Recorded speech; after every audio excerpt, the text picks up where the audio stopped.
السلام علیکم ناظرین، پروگرام پبلک اوپینین کے ساتھ میں ہوں مزمل سہروردی، اور میرے اس پروگرام میں ہر روز کی طرح آج بھی سابق وفاقی وزیر اطلاعات محمد علی درانی میرے ساتھ ہیں۔ آج کے موضوعات میں یو اے ای کے شیخ محمد کا دورہ پاکستان، کس حد تک پاکستان عالمی تنہائی سے نکل رہا ہے، اس دورے کے دوران عمران خان نے ان کی گاڑی خود چلائی، اس کا کیا مطلب ہے، کیا ملا پاکستان کو، کیا کھویا کیا پایا، اس دورے کے حوالے سے بات کریں گے۔ محمد علی درانی ہمارے ساتھ ہوں گے۔ آصف زرداری کا بدین میں جلسہ ہے اور انہوں نے کہا ایک نہیں 50 کیس بنا لیں، جیل جانے سے میں نہیں ڈرتا۔ کچھ سمجھا رہے ہیں وہ، لیکن کسی کو سمجھ نہیں آ رہی، اور وہ کہہ رہے ہیں کہ بات تو میں اپنی مادری زبان میں سندھی میں کرنا چاہتا ہوں، لیکن اسلام آباد کو والوں کو سمجھانے کے لیے اردو میں بات کرتا ہوں۔ ساتھ ساتھ کچھ ہم شہباز شریف صاحب کی کمر درد، اور جو مسلم لیگ نون نے کہا ہے کہ نیشنل اکاؤنٹیبلٹی دراصل نون اکاؤنٹیبلٹی بیورو ہے، اس پر بھی بات کریں گے۔ کچھ گیس کا موضوع بھی رہ گیا تھا، اس پر بھی آج بات کریں گے، لیکن سب سے پہلے بات کریں گے شیخ محمد کے کراؤن پرنس یو اے ای کے دورہ پاکستان کے حوالے سے۔ السلام علیکم محمد علی درانی۔ وعلیکم السلام۔ درانی صاحب، یہ گاڑی عمران خان نے کیوں چلائی ہے شیخ محمد کی؟ سفارتی آداب کے بھی صحیح نہیں ہے، بلو بک کے بھی مطابق نہیں ہے، لوگ کہہ رہے ہیں کہ کیا ضرورت تھی گاڑی خود چلانے کی؟ بسم اللہ الرحمن الرحیم۔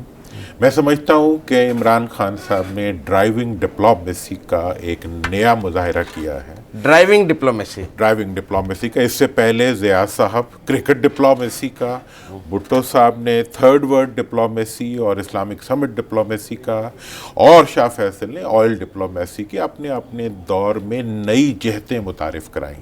میں سمجھتا ہوں کہ یہ ایسی کوئی روایت موجود نہیں ہے، لیکن یہ روایت شکن اقدام جو ہے یہ پاکستان کے لیے ایک آؤٹ آف باکس راستہ بنائے گا دنیا کے بین الاقوامی قائدین کے ساتھ تعلق اور ذاتی تعلق کو استوار کرنے۔ آپ خیال میں عمران خان صاحب اب ڈپلومیسی سیکھ رہے ہیں؟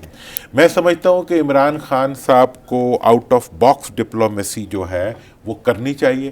میں آپ کو ایک مثال دیتا ہوں کہ میرے گھر میں خدا نہ خواستہ کوئی مسئلہ پیدا ہو گیا ہے اور آپ میرے گھر میری مدد کے لیے آتے ہیں، تو کیا میں گھر سے نکل کے آپ کا استقبال نہیں کروں گا دروازے سے آگے آ کے؟ اور میں کیا یہ محسوس نہیں کروں گا کہ آج جس وقت پاکستان، اور اگر میں کسی دوسرے شہر سے آ رہا ہوں تو آپ مجھے ایئرپورٹ پہ لینے بھی آؤں گا کہ آپ میرے لیے آ رہے ہیں؟ تو اس وقت جو یو اے ای کے پرنس جو ہیں ان کا پاکستان کا دورہ پاکستان کے عوام، پاکستان کے مستقبل، پاکستان کی معیشت کے استحکام کے لیے ہے۔ اس لیے ایک ڈیفرنٹ جیسچر دینا وہ ایک ضرورت تھی، اور اگر آپ فارن آفس کی ریکمنڈیشنز کی اور ان کی ڈرا کی ہوئی لائنوں کے اندر ہی چلتے رہیں گے تو اس سے پھر وہ اس وقت کے جو تقاضے ہیں ان کو شاید آپ میٹ، اور دنیا میں جتنے بھی مختلف اوقات میں لیڈر گزرے ہیں انہوں نے آؤٹ آف باکس ایکشنز کیے ہیں، اور اس وقت جو ہے واک شاک کر لیتے ہیں، تنہائی میں بھائی میں بات کر لیتے ہیں، لیکن یہ اس طرح ایک کہتے ہیں گاڑی چلانا دوسرے کی، اس کی مثال ذرا پہلے کم ہی ملتی نہیں، اس کی نہیں ملتی۔ تو یہ ایک نئی مثال دیکھیں جی، ایک وقت میں بھٹو صاحب نے قذافی صاحب کے ساتھ جلسہ کیا تھا، بالکل ایک ڈیفرنٹ ڈپلومیسی تھی، نئی روایت تھی اس کی موجود۔ ایک دفعہ جو ہے وہ اس سے پہلے ضیاء صاحب جب کرکٹ دیکھنے انڈیا چلے گئے تھے، اس کی بھی کوئی مثال نہیں تھی۔ تو اس ساری صورتحال میں میں یہ سمجھتا ہوں کہ جو اس وقت یو اے ای کے ساتھ آج سے 1 سال پہلے جو آپ کے تعلقات تھے، وہ مودی صاحب نواز شریف صاحب کی نواسی کی شادی پہ آ گئے، اس کو آپ نے ڈپلومیسی نہیں مانا تھا، تو اس ڈپلومیسی کا نتیجہ ہی تو تھا کہ جس کے بعد میاں صاحب نے اپنے ملک کی ڈپلومیسی کے بجائے مودی ڈپلومیسی کرنی شروع کر دی۔ میاں صاحب نے اپنے پچھلے عرصے میں جو ایک آؤٹ آف باکس ڈپلومیسی کی وہ یہ کی کہ مودی ڈپلومیسی کی، اور اس کے نتیجے میں پاکستان کہ کشمیر کے بارڈر پہ اور لائن آف کنٹرول کے اوپر بھارت کے حملے بڑھ گئے، اور جب پاکستان کے اندر میاں صاحب پہ کوئی کرپشن کا کیس بنتا تھا تو ادھر سے بمباری شروع ہو جاتی تھی. وہ تو آج کل بھی ہو رہی ہے. اب تو میاں صاحب نہیں ہے، میں یہی کہہ رہا ہوں بمباری تو اب بھی ہو رہی ہے. مودی کو کرتارپور کھولنے کے باوجود بمباری ہو رہی ہے. دیکھیں جی، اگر آپ مودی کو یہاں لائے تھے تو اس سے کچھ لینا تھا. میں نے تو ڈپلومیسی کی بات کی ہے. ہاں، ڈپلومیسی کی وہ ڈپلومیسی جو ملک کے خلاف جائے، اس ڈپلومیسی وہ ذاتی ڈپلومیسی تھی، یہ قومی ڈپلومیسی. اچھا، فرق ہے دونوں میں فرق ہے. اچھا، دونوں میں فرق. اور دیکھیں، اب اس کے بارے میں بھی آپ کو بتانا چاہتا ہوں کہ ایک وقت تھا کہ مودی صاحب گئے تھے یو اے ای، اور میاں صاحب نے اپنے پورے پچھلے 5 سالہ دور اقتدار میں روایات سے ہٹتے ہوئے، پاکستانی وزیر اعظم کی روایت ہوتی ہے کہ وہ بیجنگ جاتا ہے، وہ جدہ جاتا ہے، وہ یو اے ای جاتا ہے، اور وہ ادھر جاتا ہے، ترکی جاتا ہے. میاں صاحب اپنے پورے عرصے کے دوران سرکاری دورے پر یو اے ای نہیں گئے. ایک دفعہ گئے وہ کسی تعزیت کے لیے، شیخ محمد کے بیٹے کی تعزیت کے لیے گئے تھے. اس کے علاوہ وہ نہیں گئے. شدید ٹینس حالات تھے اس دور میں. مودی صاحب تب تو یو اے ای کے ڈپٹی فارن منسٹر نے پاکستان کے خلاف انٹرویو بھی دیا اس دوران، اس کا پورا، اور یو اے ای اور پاکستان کے تعلقات میں بہت تناؤ رہا، اور اس تناؤ کو پہلے ختم کرنے میں جنرل باجوہ نے کردار ادا کیا، جس کے بعد 14 اگست کو پاکستان کا جو جھنڈا تھا وہ ان کی برج الخلیفہ کے اوپر نمودار، اور وہ ڈپلومیسی آج تک چلتی رہی. اور آج یہ کیفیت بنی ہے کہ پرنس محمد یہاں آئے ہیں، اور یہاں آ کر پاکستان کی معیشت کی بہتری کے لیے جو جن ٹرمز اینڈ کنڈیشنز پہ ہیلپ کی بات کی گئی ہے، وہ شاید اس وقت تک کسی اور ملک سے ہمیں نہیں ملی. 3 ارب کی بات آئی ہے ابھی اعلامیے میں، آنے سے پہلے تو 12 ارب کی بات ہو رہی تھی. دیکھیں 12 ارب کی بات، دیکھیں اب ایک جو ڈپلومیسی اس وقت جو کہ عمران خان صاحب کو سوٹ کرتی ہے، وہ یہ ہے کہ کشکول توڑنا ہے. آپ یہ کہیں گے، اپوزیشن کہہ بھی رہی ہے کہ جی توڑنے نکلے تھے، بن گیا. بھئی آپ کیا کریں؟ اب تو وہ کہہ رہے ہیں کشکول لیے پھر رہے ہیں. آج کی ڈرائیونگ ڈپلومیسی کو بھی کشکول ڈپلومیسی کہہ رہے ہیں. دیکھیں انہوں نے تو رات کو دن کہنا ہے اور دن کو رات کہنا ہے، اور انہوں نے اس تمام لوٹ مار کو جو ان کے زمانے میں ہوئی ہے اس کو اکنالج کرنے کے بجائے جلسوں میں جانا ہے. بات اس وقت اصول کی ہے. اس وقت یہ ہے کہ آپ نے پاکستان کے اندر، آپ کو پیسے کی بھی ضرورت ہے چونکہ آپ کا خزانہ خالی ہے، اس کے ساتھ ساتھ آپ کو ڈیولپمنٹ کی ضرورت ہے. اور یو اے ای کے جتنے بھی اس وقت کے انیشیٹو ہیں، چائنا کے جتنے انیشیٹوز ہیں، سعودی عرب کے جتنے انیشیٹو ہیں، ترکی کو جہاں لانے کی کوشش کی گئی ہے، اس میں بھی پاکستان کے اندر ایک ڈیولپمنٹ کی ڈپلومیسی کو انیشیٹ کرنے کی. جو یو اے ای ایمبیسی نے کہا ہے، اس میں تو انہوں نے کہا ہے 40 ڈیولپمنٹ پروجیکٹس ہیں جو یو اے ای کے تعاون سے شروع ہو رہے ہیں. جو اعلامیہ پاکستان گورنمنٹ نے جاری کیا ہے اس میں $3 ارب کی بات ہے. ادھر سے ڈیولپمنٹ پروجیکٹس کی بھی بات آج سامنے آئی ہے کہ جو اور ایک لمبی سرمایہ کاری کی بھی بات آئی ہے کہ جو اگلے ماہ پھر مذاکرات. دیکھیں اب ضرورت اس چیز کی ہے کہ چیریٹی ریلیشنز کو ڈیولپمنٹ ریلیشنز کی طرف لے جایا جائے. اور دوسرا، ہمیں پیسے کے بجائے پروجیکٹس مانگنے چاہیے، چونکہ اس وقت حکمرانوں کی ترجیح ماضی کے حکمرانوں کی طرح پیسے سے پیسہ بنانا نہیں ہے، بلکہ، یا ہم یہی توقع رکھتے ہیں کہ نہیں ہوگی، بلکہ وہ اس وقت پاکستان کے اندر تبدیلی کی ڈپلومیسی کریں گے. تبدیلی کی ڈپلومیسی سے جو تعلقات ٹھیک ہوئے ہیں، یہ تو پھر جنرل باجوہ ڈاکٹرائن کی جو آپ نے بات کی تھی، یہ تو اس کے تحت ٹھیک ہوئے ہیں. دیکھیں جنرل باجوہ کا اس وقت کی معیشت کی جو اٹھنے میں، دیکھیں آج کل کا ڈیفنس جو ہے وہ اکنامک ڈیفنس پہلے آتا ہے اور ریئل ڈیفنس اسی میں سے economic security is the real security. Economic security کے، اور اس وقت پاکستان کی سیکیورٹی کے لیے کوئی مودی سے ریلیشن شپ اسٹیبلش نہیں کیا جا رہا، بلکہ پاکستان کی ڈیولپمنٹ کے لیے، پاکستان کی ترقی، پاکستان کی خوشحالی اور پاکستان کی اکنامک سٹیبلٹی کے لیے حکومت اور ملک کے ادارے اور فوج مل کے کوشش کر رہے ہیں، جو کہ خوش آئند ہے اور اس کا رزلٹ بھی آ رہا ہے. جب تک یہ ایک لائن لینتھ پہ رہیں گے اس وقت تک پازیٹیو رزلٹس آتے رہیں. آپ کے خیال میں یہ آج کا جو دورہ ہے یہ پاکستانی عوام کے لیے کوئی خوشی کی نوید ہے؟ میں سمجھتا ہوں یہ خوشی کی نوید ہے. اس کے اندر عمران خان صاحب نے ڈرائیونگ کر کے کانفیڈنس ریفلیکٹ کیا ہے. انہوں نے یہ میسج دیا ہے کہ وہ اب دنیا میں پاکستان کے دوست پیدا کرنے کے مشن پہ نکل چکے ہیں. اس وقت وہ کسی زنجیروں میں یا کسی رسیوں سے بندھے ہوئے لیڈر نہیں ہے. وہ اپنے آپ کو بیوروکریسی اور روایت کی قید سے نکال کے پاکستان کی خوشحالی کے لیے کام کرنے کے لیے اپنے آپ کو ایک بڑی ہم بات سنتے ہیں، ایک بڑا یہ بھی ایک آپ سمجھیں ضرب المثل ہی بن گئی ہے کہ پاکستان عالمی تنہائی کا شکار ہے، آئسولیشن میں چلا گیا ہے، کوئی ہماری خارجہ پالیسی نہیں ہے. آپ نے خوبصورت بات ہماری تو کوئی میرا مطلب آپ کو کوئی لگتا ہے کہ ہماری تنہائی، ہر بچہ کہتا ہے بڑی تنہائی کا شکار ہے، کوئی ہم سے بات کرنے کو تیار نہیں ہے. میں بین الاقوامی سے کے ساتھ ساتھ پاکستان کے ایک نوجوان کی تنہائی کی بات سے شروع کروں گا. پاکستان کے ایک شہری کی مایوسی سے شروع کروں گا.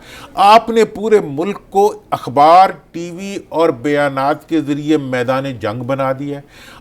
اپنے بچوں کو اور اپنے مستقبل کو مایوسی کے اندھیروں میں ریٹنگ نہیں آتی ہے یہ جو آپ باتیں کرتے ہیں. میں یہاں ریٹنگ کے لیے بات نہیں کر رہا. ہم نے یہ پروگرام ہی اسی لیے شروع کیا تھا کہ حق بات کریں گے. عمران خان صاحب کی جہاں مخالفت کرنی ہوگی وہاں کریں گے، جہاں سچ بات. اس وقت پاکستان سے بڑی نرم بات کرتے ہیں. وہ کہتے رہے، میں تو وہی کروں گا جو میں پاکستان کے لیے بہتر سمجھوں. اس وقت پاکستان کو بین الاقوامی تنہائی سے نکالنا، پاکستان کو معیشت کی اندھیروں سے نکالنا اور پاکستان کے عوام کو خوشی کا پیغام دینا، وہ اس وقت ایک ریکوائرمنٹ ہے. نہیں پر کوئی ہم تنہائی سے نکلے بھی ہیں. میرا خیال یہ ہے کہ ان دنوں کی جو ڈیولپمنٹ ہے، آپ کا ٹرکی جانا، یو اے ای کی لیڈرشپ کا یہاں آنا، اب آپ قطر بھی جائیں گے، آپ ان تمام ریجن، ٹرمپ نے بھی کہا میں ملنا اور چاہتا ہوں. اب میں اسی طرف آنا چاہ رہا تھا کہ امریکہ، اگر آپ مضبوطی کے ساتھ اپنی جگہ پر کھڑے رہیں گے، مشکلات ہیں ابھی رہیں گی، مجھے نظر آ رہا ہے غلطیاں ہوئی ہیں، غلطیاں ہوں گی، لیکن اس کے باوجود مضبوطی کے ساتھ اپنی جگہ پہ کھڑے رہنا، اپنی قوم پہ اعتماد کرنا، اپنے بچوں کو روشن مستقبل کی امید دینا. آپ کو، مجھے اگر پاکستان کے لیے ڈرائیونگ تو تھوڑی بات ہے، مجھے اگر رکشہ بھی چلانا پڑے میں اس کے لیے بھی تیار ہو جاؤں گا، کیونکہ پاکستان کو مشکل سے نکالنا ہے. آپ یہ نہ سمجھیں کہ آپ پاکستان کو جہاں لا کے کھڑا کیا گیا ہے، جو چھوڑ کے گئے ہیں وہ یہ کہتے ہیں آج بھی کہ جون تک پاکستان میں نہ بجلی ہوگی، نہ گیس ہوگی، نہ پانی ہوگا اور اس کی معیشت بیٹھ جائے گی. اگر اس چیلنج کو آپ نے مقابلہ کرنا ہے تو اس کے لیے آپ کو آؤٹ آف باکس جانا پڑے گا. آپ کے خیال میں جو پچھلے دنوں فارن افیئرز میں یا ادھر جو شاہ محمود قریشی کے دورے ہیں، رشیا بھی گئے ہیں، وہ چائنا بھی گئے ہیں، قطر، اور اب قطر جانا ہے، اس سارے سے کوئی آئسولیشن ختم ہوئی ہے؟ میں یہ پوچھنا چاہ رہا تھا. میں یہ سمجھ رہا ہوں کہ ہماری آئسولیشن بھی ختم ہوئی ہے، ہماری جو ہے معاشی زبوں حالی میں بھی کمی آئی ہے، رشیا کی طرف بھی ہم بڑھ رہے ہیں، امریکہ کی طرف بھی ہم بڑھ رہے ہیں. افغانستان کے چیلنجز جو ہیں وہ ہمارے سامنے ہیں آج، اور ان چیلنجز پہ کبھی بات بھی کر لیں گے، لیکن ان چیلنجز سے نکلنے کا راستہ بھی پاکستان سے ہی گزرتا ہے. تو یہ سب کچھ پاکستان کی جو اس وقت جغرافیائی حیثیت ہے، اس کو ہم نے پاکستان کی معیشت کو بھی اتنا ہی توانا کرنا ہے جتنا اس کی جغرافیائی حیثیت، جیو پولیٹیکل سٹیٹس جو اس کا ہے، جب اس کی معیشت کا وہ سٹیٹس. حالانکہ نواز شریف صاحب کا اقامہ بھی یو اے ای سے آیا تھا، پر آپ کہتے ہیں ان کے دور میں یو اے ای سے اچھے تعلقات نہیں تھے، حالانکہ ان کے پاس اقامہ تھا. دیکھیں جی، میاں صاحب سے جس نے دوستی کی ہے نا، میاں صاحب نے اس سے لڑائی کی ہے. سعودی عرب نے انہیں پناہ دی اور آج وہ ان سے پناہ مانگ رہا ہے. یو اے ای نے ان سے فیور کی اور آج وہ ان کا اقامہ دکھا رہا ہے. ٹھیک ہے نا جی. تو مطلب یہ ہے کہ میاں صاحب کے ساتھ پاکستان میں بھی جو چلا ہے، اس بیچارے کے ساتھ کیا کچھ ہوا ہے، اور حتیٰ کہ پاکستان جس نے انہیں 3 دفعہ وزیر اعظم بنایا، اس کی تنہائی کو انہوں نے مودی سے ہاتھ ملا کے کشمیری ہونے کے باوجود، انہوں نے بھی تو کرتارپور کھولا ہے، یہ بھی تو مودی سے دوستی کرنے کی کوشش کر رہے تھے. مودی نے نہیں کی تو اس میں ان کا تو کوئی قصور نہیں ہے. دیکھیں جی، کرتارپور تو ہم کھولیں گے اور ایسے وہ تمام انیشیٹیوز ہم لیں گے جس کے نتیجے میں دنیا کو یہ پیغام ملے کہ ہمارے بارڈر سے کوئی گھسواسیہ نہیں جا رہا.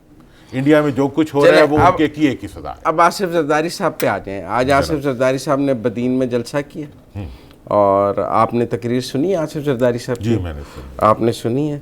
ایسا لگتا ہے کہ وہ اپنا مقدمہ اب عوام کی عدالت میں لے آئے ہیں. عدلیہ سے نکال کرنا انہوں نے اب کرپشن کا اپنا مقدمہ وہ کہتے ہیں میں نے عوام کی عدالت میں رکھ آصف صاحب جو ہے نا دو تین چیزیں بڑی انٹرسٹنگ ہے اس سارے چیز میں مدام صاحب. ایک تو یہ ہے کہ مجھے لگتا ہے کہ آصف صاحب جو ہے نا وہ میاں صاحب کو آئیڈلائز کرتے ہیں. ہاں ایک مجھے بی بی کے ساتھ ان کی میٹنگ یاد ہے, ہمیں کسی نے بتائی تھی کہ یہ 90s کی بات, ارلی 90s کی بات ہے, تو اس وقت میاں صاحب نے بہت پیسے بنا لیے ہوئے تھے اور بی بی کے پاس پیسے نہیں تھے. تو بی بی شہید کی حکومت کو زرداری صاحب نے یہ پیغام دیا کہ آپ اس وقت تک سیاسی مقابلہ نہیں کر سکتے میاں صاحب کا جب تک آپ کے پاس پیسے نہیں ہوں. اور اس کے بعد پیپلز پارٹی کو پیسے بنانے کی جس مہم کی طرف انہوں نے دھکیلا, اس کا نتیجہ یہ ہوا کہ مطلب تمام پرسنٹیجز کراس کر گئی, اور آج جو ہے جے آئی ٹی جب بنتی ہے تو پتہ یہ چلتا ہے کہ پاکستان تو کیا سندھ بھی ان کے ہاتھوں لوٹ گیا ہے. تو وہ آئیڈلائز کرتے ہیں. میاں صاحب نے پہلے جو ہے آج کے اب جلسے کو آپ لے لیں, اس سے پھر میں اس طرف آؤں گا. زرداری صاحب جو ہے وہ اپنا کرپشن کا مقدمہ عدالت کے بجائے عدالت کے بجائے وہ سیاسی جلسے میں لڑنا چاہتے ہیں. اور یہ میں آپ کو بتا دوں کہ عدالت کا جلسہ عدالت میں ہی لڑنا پڑتا ہے. میاں صاحب نے بھی یہی کچھ کیا تھا. ہاں میاں نواز شریف بھی جب ان کا مقدمہ آیا تھا تو اسی طرح روز جلسے کر رہے تھے. اچھا روز جلسے, لیکن ایک اور چیز بتاؤ, سوشل میڈیا کنونشن روز کر رہی ہیں. ایک اور بات بتاؤ, ایک اور باپ بیٹا نکلے ہوئے ہیں, وہ باپ بیٹی نکلے ہوئے تھے, ان کے فٹ سٹیپس پہ جا رہے ہیں. ایک اور بات بتاؤں کہ میاں صاحب نے بھی اپنا مقدمہ جب عدالت میں ان کا پاناما کا ایشو گیا تھا سپریم کورٹ میں, تو انہوں نے کیا کہا تھا؟ انہوں نے کہا میں جورسڈکشن کو چیلنج نہیں کروں گا. ہاں ٹھیک ہے جی. ان کا خیال تھا کہ میں عوامی دباؤ کے ذریعے عدالت کو دباؤ میں لے آؤں گا, اور جب مقدمہ حقیقت میں لڑنا پڑا تو اسی جورسڈکشن کے اوپر چیلنج کرنا شروع کر دیا. مطلب یہ ہے کہ یہ لیسن ہے بھٹو صاحب کے زمانے سے لے کے آج تک. بھٹو صاحب کو لوگوں نے غلط مشورہ دیا, جس کے نتیجے میں انہوں نے لوور کورٹ میں اپنا مقدمہ بائیک آؤٹ کر دیا. کہتے ہیں انہوں نے بھی صحیح مقدمہ نہیں لڑا, ورنہ وہ کئی سال تک اس مقدمے کو لڑ سکتے تھے. ٹھیک ہے نا جی. وہ انہوں نے نہیں لڑا, اور وہ کون تھے ان کو مشورہ دینے والے, وہ بھی تاریخ کا ایک حصہ ہے, انہیں نکالنا چاہیے.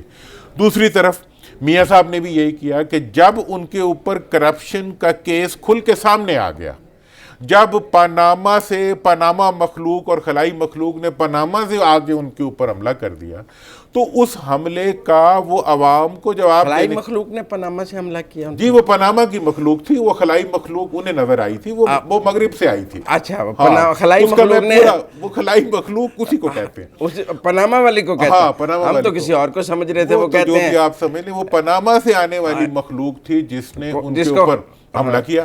اور اس کے جواب میں انہوں نے کیا کیا, انہوں نے تقریریں شروع کر دی.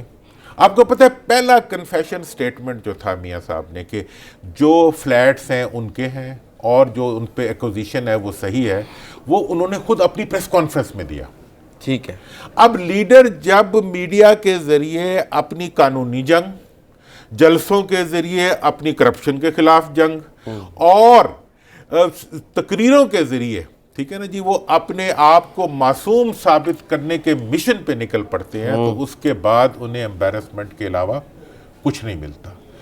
کیس جب بن جاتا ہے نا, کل عدالت میں ہیئرنگ ہے. ہمارا تو کل پروگرام نہیں ہے, کل تو عدالت میں ہیئرنگ ہے. کس چیز کی؟ یہ بے نامی اکاؤنٹس کی, جے آئی ٹی کی رپورٹ کی.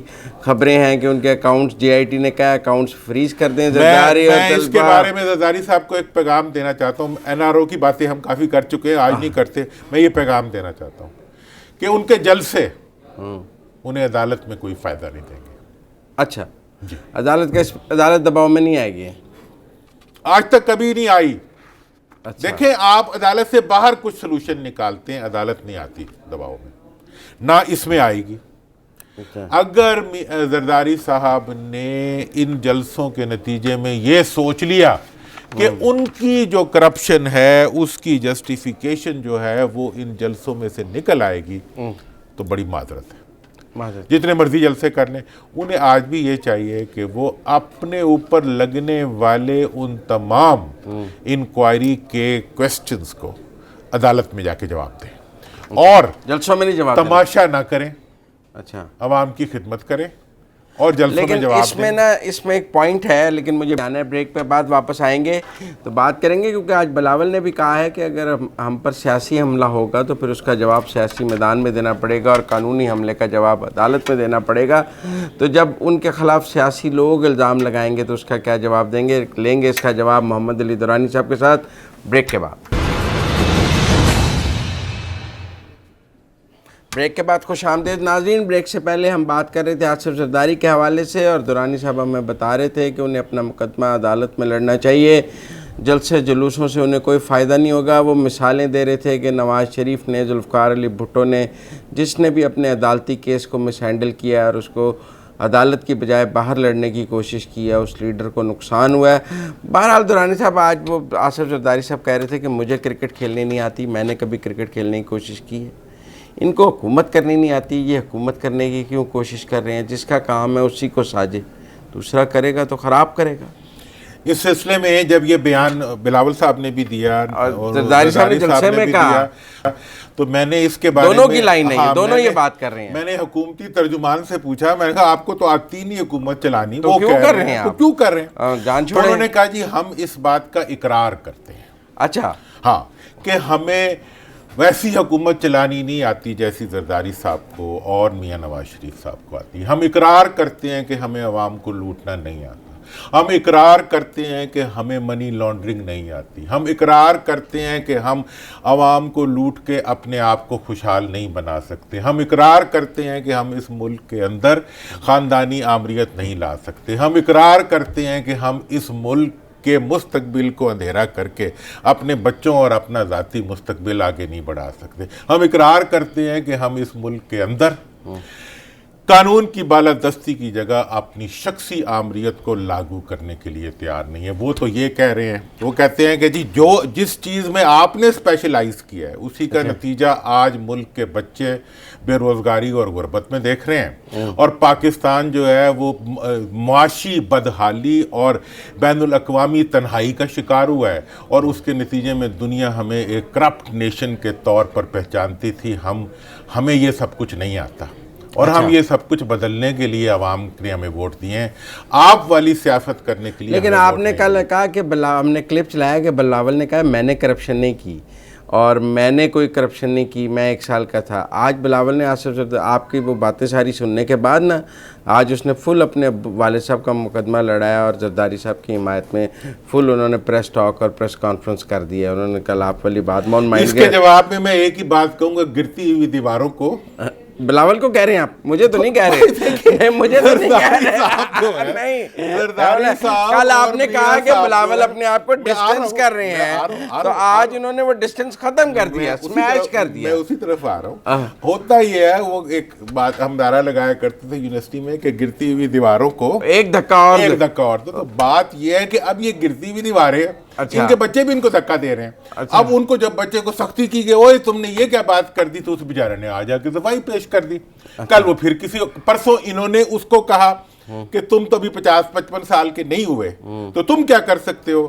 وہ ہماری سرائکی کی ایک مثال ہے، وہ انہوں نے اس کو سنائی بھی ہوگی بلاول کو، کہ وہ کیا کہتے ہیں، گابے حل وہاونا تھا دادا دی کوئی بات ہی نہ پوچھے، کہ اگر بیل کا بچہ حل چلا لیتا تو بیل کی کوئی بات ہی نہ سمجھتے، تو بیل کا بچہ ہے. تو اس لحاظ سے اس نے پھر آگے سے یہ کہہ دیا کہ میرے پہ کوئی کرپشن کا الزام نہیں ہے. اب جو ہے انہوں نے یہ کہہ دیا. اب آج ہم نے یہ کہہ دیا ہے کہ جناب حکومت تو کہہ رہی ہے کہ جو سکلز آپ کے پاس ہیں وہ ہمارے پاس تو نہیں ہے.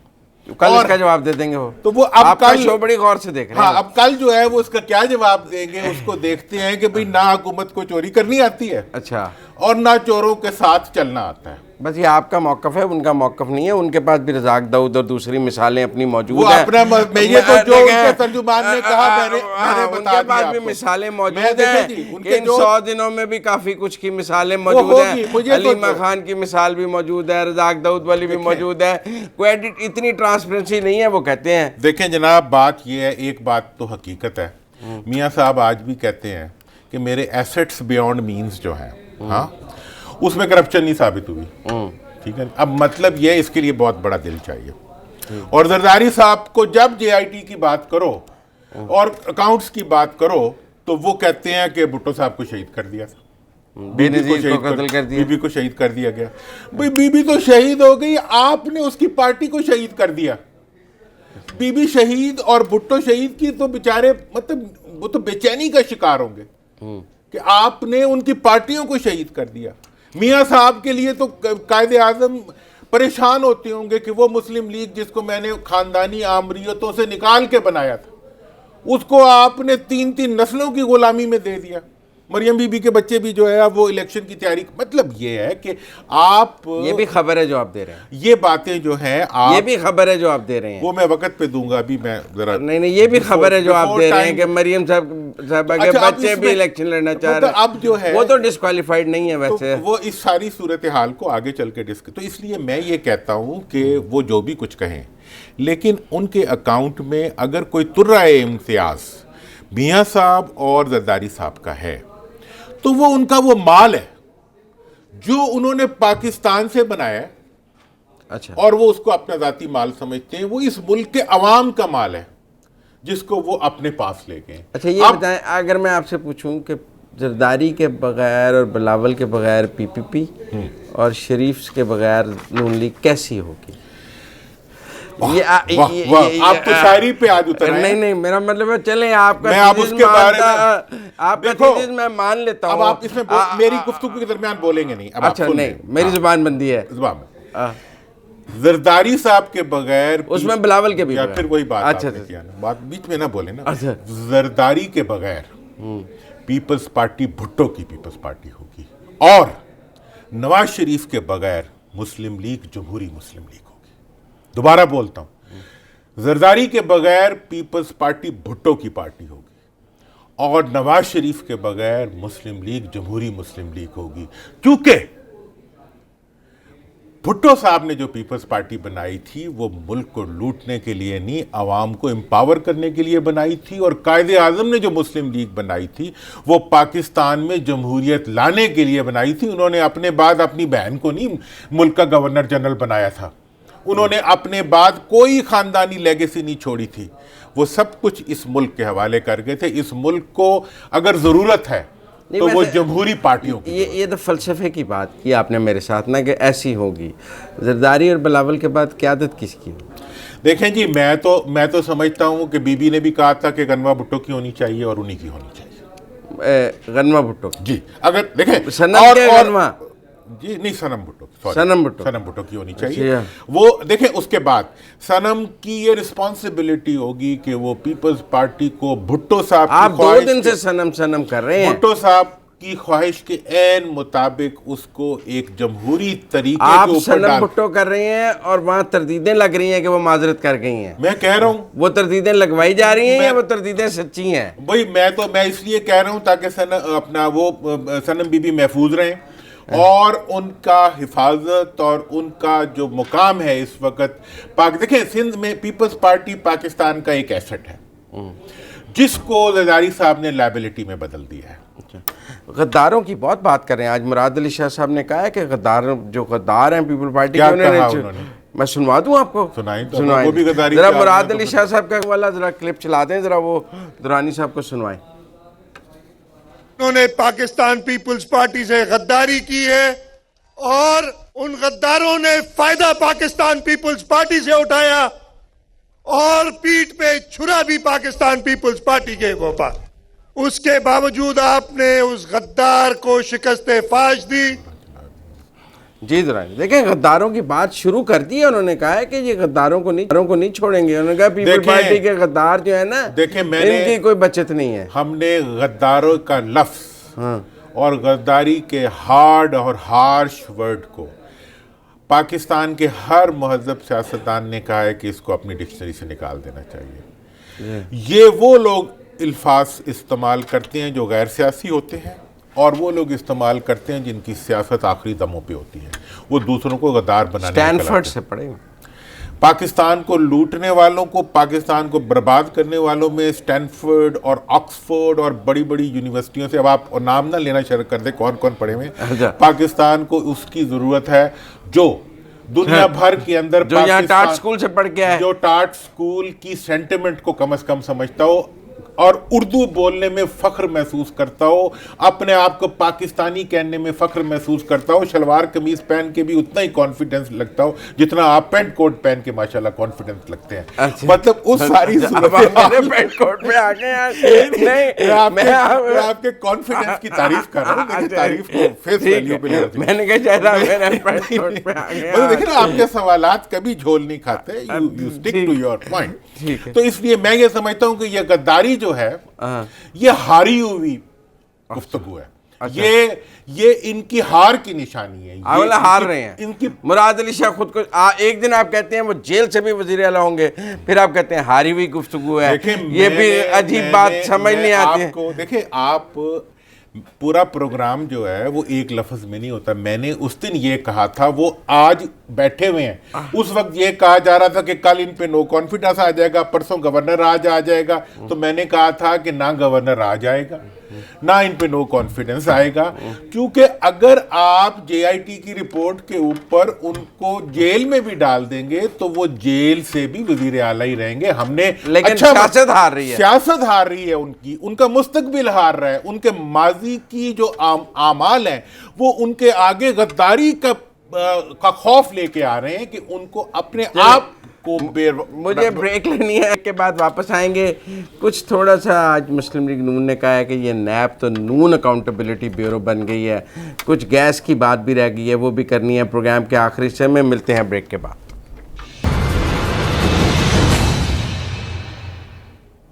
بریک کے بعد خوش آمدید ناظرین. ہم بات کر رہے تھے بریک سے پہلے کچھ آصف زرداری کے بارے میں. پہلے حصے میں ہم نے یو اے کے ساتھ ڈرائیونگ ڈپلومیسی پہ بات کی. درانی صاحب وہ کہتے ہیں کہ جو نیب ہے نا, یہ نون اکاؤنٹیبلٹی بیورو ہے. اس کا نام جو ہے نا نیشنل اکاؤنٹیبلٹی بیورو کے بجائے نون اکاؤنٹیبلٹی بیورو کر دینا چاہیے, کیونکہ وہ کہتے ہیں دوسری طرف سے تو کسی کو پکڑنا نہیں ہے, ہماری باری ہے تو ہمارے نام پہ رکھتے ہیں اس کو.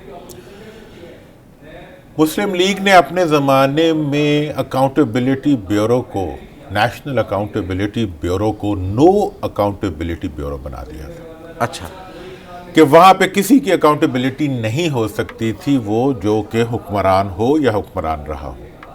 اگر اب نو اکاؤنٹیبلٹی بیورو کو واقعی اکاؤنٹیبلٹی بیورو بنا دیا گیا ہے, نیشنل اکاؤنٹیبلٹی بیورو بنا دیا گیا ہے, جس میں صرف کلرکوں یا سرکاری چند افسروں کے علاوہ سیاستدانوں کی اکاؤنٹیبلٹی بھی ہو رہی ہے, تو اس کو مائنڈ کرنے کی ضرورت نہیں ہے, بلکہ نون کو تو انکریج کرنا چاہیے. ابھی تک جو ہے پروسیکیوشن نیب کا جو ان کی نیب کے ساتھ کی ہوئی کارگزاریاں تھیں, ان کے نتیجے میں ابھی تک نیب میں سب وہی لوگ چل رہے ہیں جو نون کے زمانے سے تھے.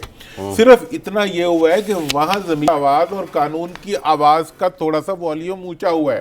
اچھا, اور وہاں پر آزادی انہیں محسوس ہوئی ہے, تو اس کے نتیجے میں تھوڑی تھوڑی اکاؤنٹیبلٹی شروع ہو گئی. وہ بھی ابھی 50-50 ہے, 50 آدھا کیس ادھر آیا. پی ٹی آئی کی باری نہیں آئی نا, تو 50-50 ہے. تو پی ٹی آئی کی باری بھی آ جائے گی, کوئی نہیں بچے گا. دیکھیں میں نے آپ سے کہا, کہتے ہیں کہ وہ کہہ رہے ہیں کہ وزیر اعلیٰ کے پی کے کو بھی پکڑ لیں اگر شہباز شریف کو پکڑنا ہے. معلم جبا کیس میں وہ کہتے ہیں علیمہ کو بھی پکڑ لیں. وہ کہتے ہیں اب تک رزاق داؤد کے اس ٹھیکے کی انکوائری کیوں نہیں شروع ہوئی ہے. ان کی بھی بڑی مثالیں ہیں, ان کی بات میں وزن ہے. ہاں ہاں ہاں, ان کا یہ کہنا, یہ ڈیمانڈ کرنا عین جمہوری ہے. اچھا, انہیں کرنی چاہیے, ڈیمانڈ کرتے رہیں. بلکہ میں تو یہ کہوں گا کہ وہ ایویڈنس لائیں, یہ نہ کہیں کہ جی تمہارے اپنے زمانے میں جو نیب کا ریفرنس بنا تھا اس کو تیز کرو, اس کو گرفتاری کا مطالبہ کیوں کرتے ہیں, وہ سزا کا مطالبہ کیوں نہیں کرتے.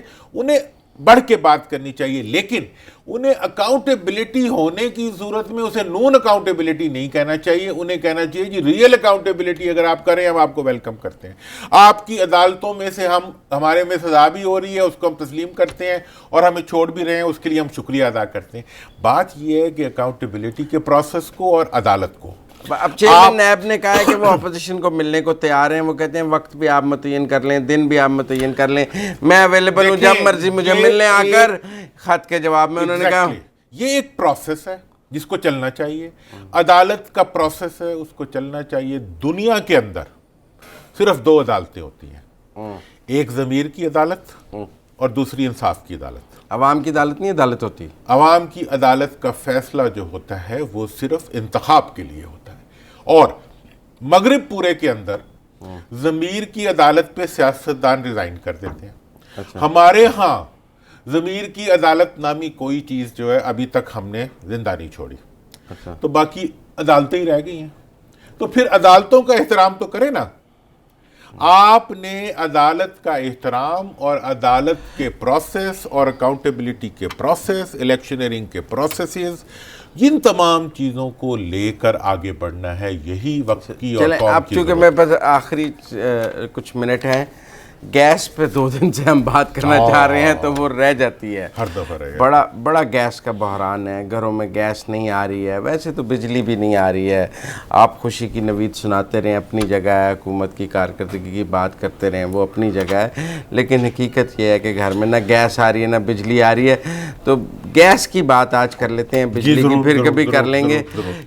یہ ایل این جی کے 2 ٹرمینل لگ گئے، ایل این جی کا معاہدہ ہو گیا. یہ گیس کی کمی، مطلب یہ تو مس مینجمنٹ نہ تجربہ. دیکھیں جی، میں اس کے بارے میں گیس کی کمی کے بارے میں بہت وضاحت سے یہ کہنا چاہوں گا کہ یہ حکومتی مس مینجمنٹ کا شاخسانہ ہے. اچھا، آپ مانتے ہیں؟ جی بالکل مانتا ہوں. میں تو اس کے میں آپ کو یہ بتانا چاہتا ہوں کہ پیٹرولیم منسٹری نے ایل این جی کے وہ سپلائی جو پاکستان کے لیے طے شدہ سپلائی تھی قطر سے، اس کو لینے سے انکار کر دیا. کیوں؟ ان کا یہ موقف تھا کہ کمپٹیشن کمیشن آف پاکستان نے اس ڈیل کو نان ٹرانسپیرنٹ ڈکلیئر کیا ہے، قطر والی کو، اس لیے ہم یہ سپلائی نہیں لیں گے. اور یہ فیصلہ اگر ایک سیکٹری کے لیول پہ یا ایک محکمے کے لیول پہ ہوتا ہے، یہ ان کا اختیار نہیں ہے. دیکھیں، کمپٹیشن کمیشن آف پاکستان نے کوئی بھی فیصلہ کیا ہے تو آپ اس کو ریفر کر کے آپ کو پی ایم سیکریٹریٹ کو سمری بھیجنی پڑے گی کہ آپ پاکستان کی سپلائی لائن، آپ پاکستان کی جو مطلب انرجی کی سورس لائن ہے، اس کو آپ کاٹنے جا رہے ہیں، آپ ایک انٹرنیشنل ایگریمنٹ کو وائلیٹ کرنے جا رہے ہیں، آپ ایک ملک کے ساتھ جو ہے اپنے ریلیشن کو ایز اسٹیک لانے جا رہے ہیں، اور ڈپارٹمنٹل لیول پہ. How come?